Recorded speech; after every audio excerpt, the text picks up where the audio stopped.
Good morning, guys. How are you? So today we're going to go over impressions. There's two types of impressions that are taken in the dental office. One we take is the alginate impression, and then the other one is known as a final impression. But only the dentist can actually take the final impression. By law, we are not allowed to take or do anything final. So during a final impression, we do help him load the material in the tray, but he actually has to put it in the mouth.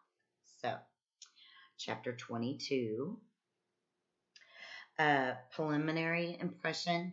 So if he's doing a crown and we need to make a temporary crown, we'll take a preliminary impression of the tooth before he starts working on it. That way we have something to make our temporary crown from. It's used for making diagnostic models, custom trays. Provisional coverage means temporary crowns. A custom tray is something that actually he sends off to the lab, and the lab makes a custom tray. So if someone has a really large mouth, he'll get a tray. He'll put some wax on it, get an alginate impression, send that to the lab, and the lab will send back a custom tray made out of acrylic so we can get the impression of the mouth. And diagnostic models. So say someone wants veneers from canine to canine. They will get an impression, pour it up in stone, and make a model. And then that way he can do like a wax up of the teeth of what they could look like. I talked about final impression. A final impression would be for veneers and crowns and bridges.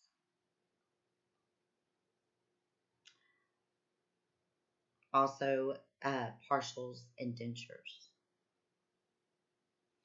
A bite registration, anytime that we're making a crown, we have to get what's called a bite registration.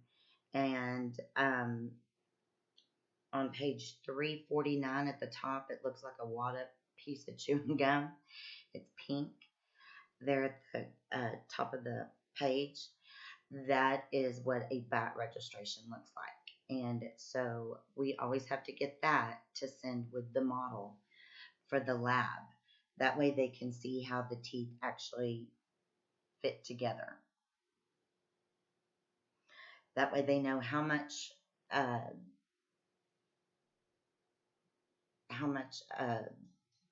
acrylic they have to add, or for a crown, how much porcelain to add. Impression trays are supplied in quadrant trays. Also, a full arch tray. So a tray, it can just do an arch. Do a quadrant, or do the full arch. Depending on the dentist, if he say he's doing a crown prep on tooth number 2, he just might want the quadrant tray. But if he's doing more than one tooth, he'll want a full arch tray. On page 349, the top impressions in pink, those are known as alginate impressions, and we can take those all day long. On the bottom, where it's the two colors, that's known as a final impression. I put some YouTube videos on the calendar today for y'all to watch how to take an alginate impression and how he takes a final impression. So the blue He'll do the prep of the tooth, and then he'll take what's called light body, and it comes in an impression gun, and he'll squirt the light body around the tooth that he prepped. And while he's doing that, we take the tray and we load it with what's called heavy body, or it might even be medium body. And we load the tray, hand it to him, and he puts it in the mouth. So when you're taking an alginate impression, the alginate is available in two different settings, normal set and fast set. Most of the time you're going to use fast set. So when you put the powder into a mixing bowl, typically it's 3 scoops of powder for the top, 2 scoops of powder for the bottom. And then you'll have a measuring cup that you're going to put water in. And so if it's 3 scoops, it's going to be 3 lines of water. And there'll be lines on the cup. It will be 1, 2, and then 3. If it's 2 scoops, 2 lines of water. So it's the same part ratio. It's the powder to water ratio is the same. If you turn the page to 350, you'll see that there's different trays. So the top tray, those are metal trays, and they're perforated. So the alginate actually kind of oozes into those little perforated holes, and that's what keeps the impression in the tray. And then you also have plastic trays. So they're both the same, just one's metal, one's plastic. And then on the bottom, those are known as triple trays. They've got mesh. So any tray that has mesh, that's known as a triple tray. And it can be full arch, quadrant, those are quadrants. And then it also can come in anterior. And the triple trays are used for final impressions.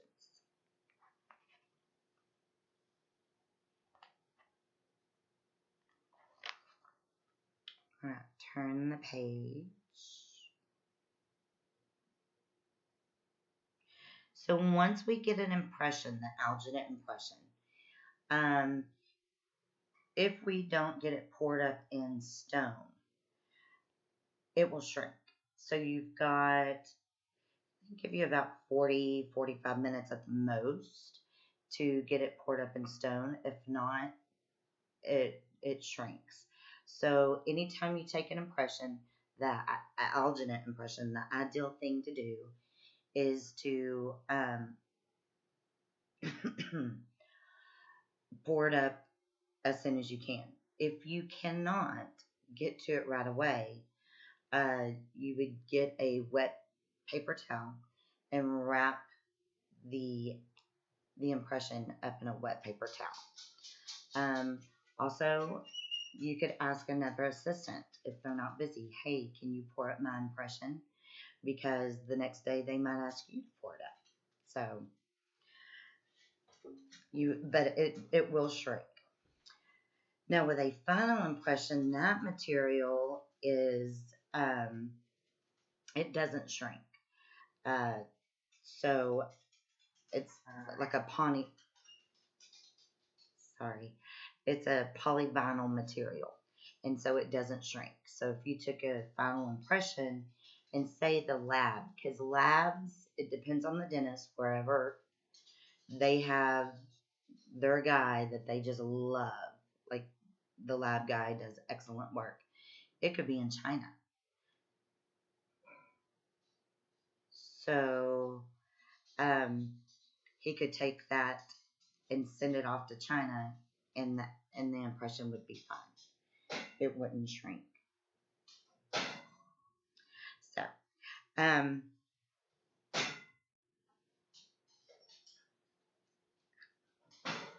sorry, I'm having distractions right now.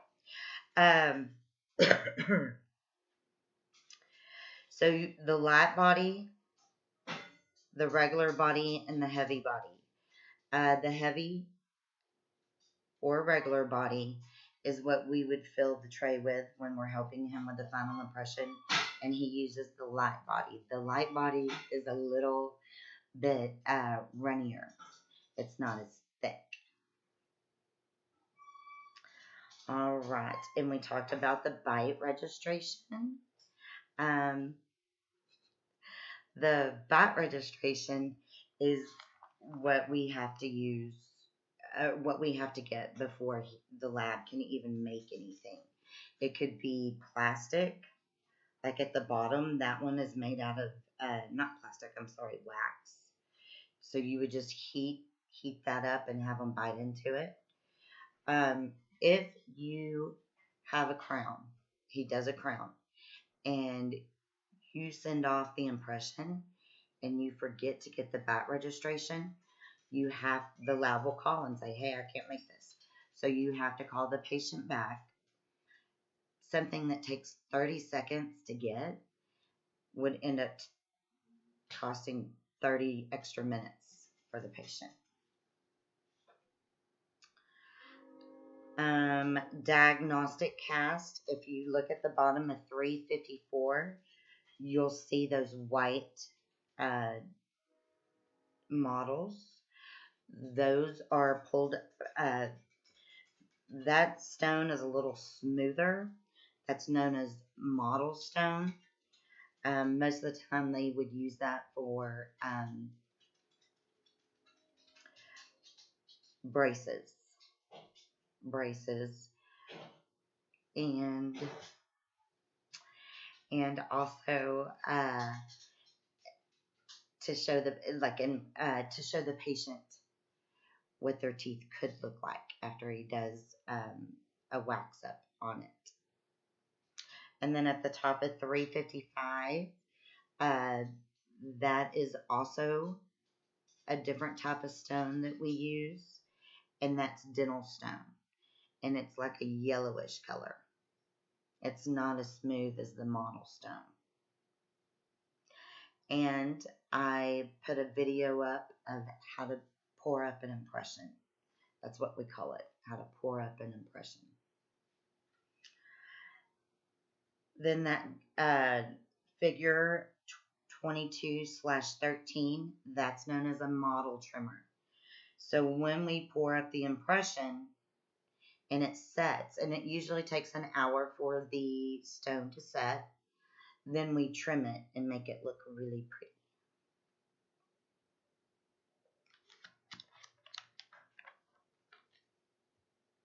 When we get into clinic, I will definitely show y'all how to pour up impressions and the different techniques that we can use. All right, that was chapter 22. This is one that, I've talked about, but until you actually do it, then it makes more sense.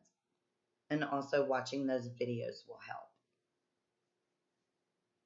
So on page 360 at the bottom, that's what an impression gun looks like. Those are the cartridges. One's a light body, one's a heavy body.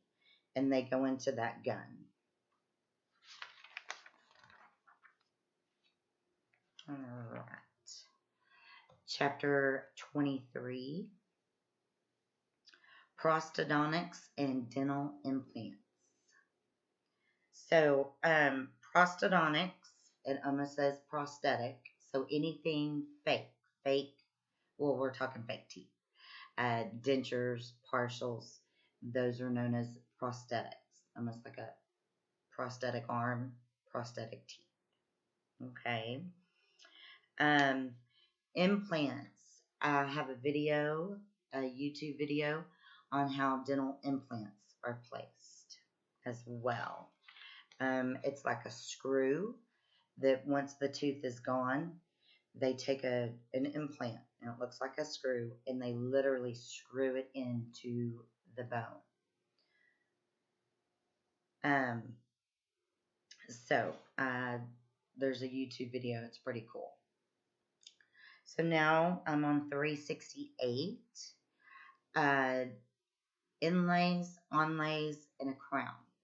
So a crown, they reduce the tooth by 2 millimeters all the way around, and it almost looks like a peg. And then they put the crown on top, and that gives the whole tooth coverage. Now an onlay is all of the occlusal of the tooth. And you can see there in that picture on 368, the onlay. So it covers all the occlusal. They could do a filling, but the onlay would be made out of either, it can be metal or it can be porcelain. And it's just going to be a little stronger for when you're chewing than a filling, a large filling. And then an inlay is part of the occlusal, and either the mesial or a distal surface is involved. And it works the same way. It just gives that extra, it gives it a stronger strength than a filling would. If you notice on 369, a fixed bridge. So in the middle, it looks like a tooth, right? So that is known as the pontic.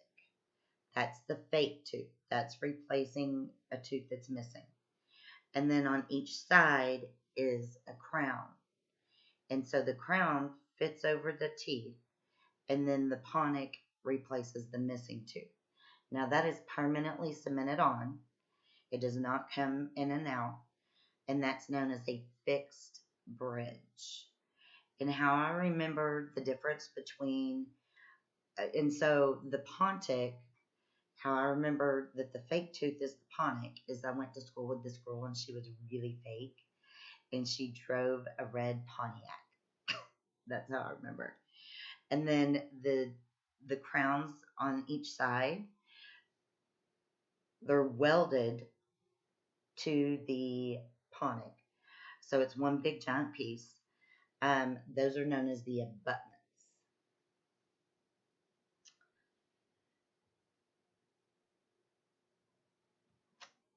So each tooth that is involved for a bridge, say it's 4 teeth, it would be a 4-unit bridge. Right there, that would be known as a 3-unit bridge. If more teeth were involved, it just depends. 5 units, 6 unit. They're not going to go over a 6-unit bridge. At that point, they could just do a partial, which the partial is what comes in and out of the mouth.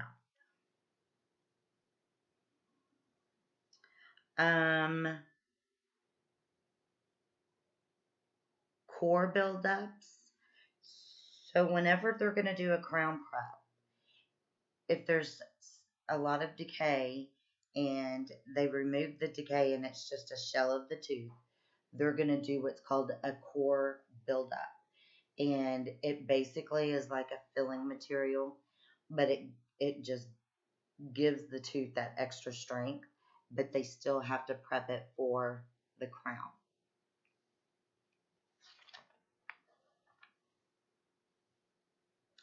Anytime that the dentist is going to make a partial, a denture, a crown, a bridge, he has to write out a lab slip.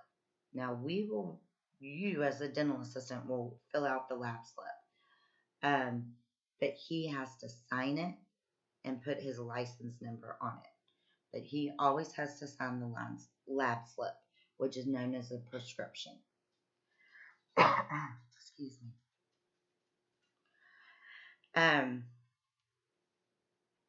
And also, when you start at your dental office, there's so many different labs out there. So depending on who your dentist uses as a lab, the assistants will show you, okay, if he wants a denture made, he uses this lab. For crowns, it might be another lab. So they'll let you know.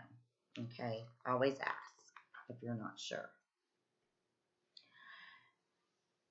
So a removable partial denture replaces one or more teeth, and a full denture replaces all the teeth. And there is a picture of what a partial looks like, and then at the bottom what a denture looks like. And so with the dentures and the partials, you would get an alginate impression first, send that to the lab. The lab is going to do a wax model, send it back to the office. We try that in. It's called a wax try-in.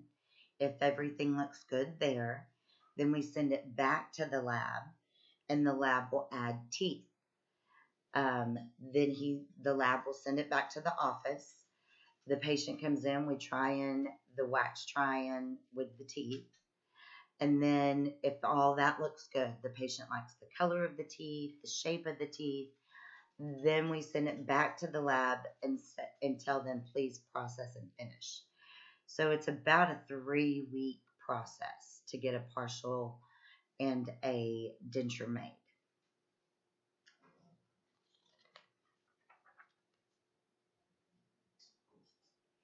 When he makes a denture, he will use a 2-step process instead of an alginate. It's a final impression, but it's almost like the alginate material. It's still water and powder, but he mixes. It's called a system 2. So you're mixing the part that will go in the tray. He mixes the part that's going to go in the mouth. So that's what that picture looks like on 377. Those 2 different colors. That is a system 2 impression.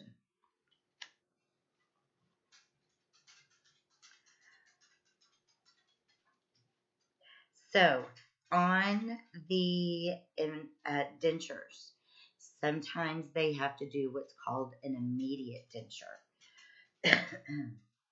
The patient, they'll have most of their teeth extracted, and he'll leave the anterior teeth.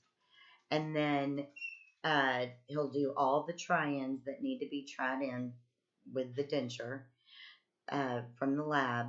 But then at the very end, he'll extract the rest of the teeth and place the final denture. And that's known as an immediate denture.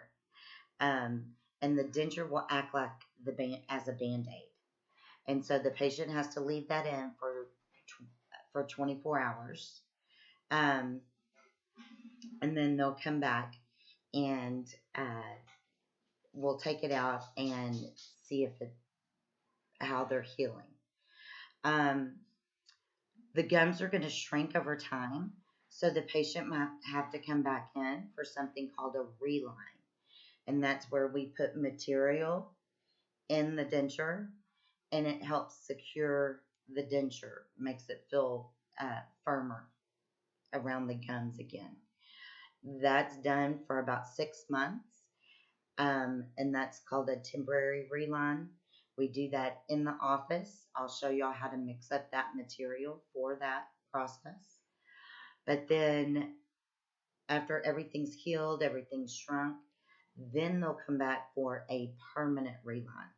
And so we'll use that polyvinyl material that we use for final impressions, put that in the denture, put it in the mouth, and we send that to the lab, and the lab adds more acrylic. So that is dentures and partials. Implants, on page 380, you can see where it looks like a screw. That takes anywhere from 3 months to 6 months from beginning to end, that whole process for someone to get an implant. You can see what they look like, and also that YouTube video. It's really cool.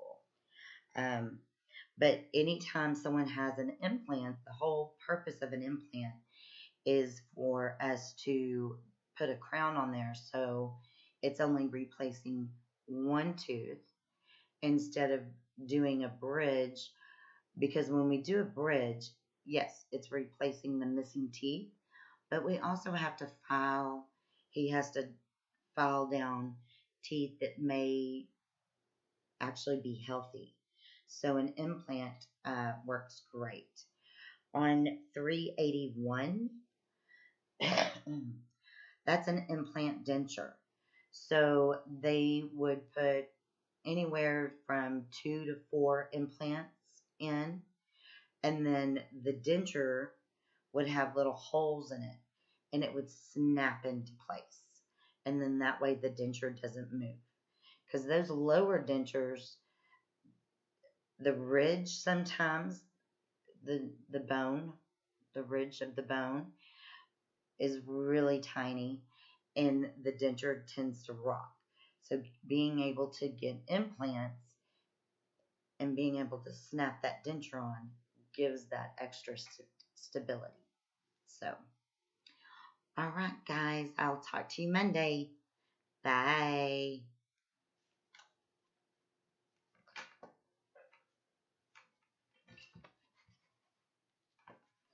Okay, I'm trying to get off of here.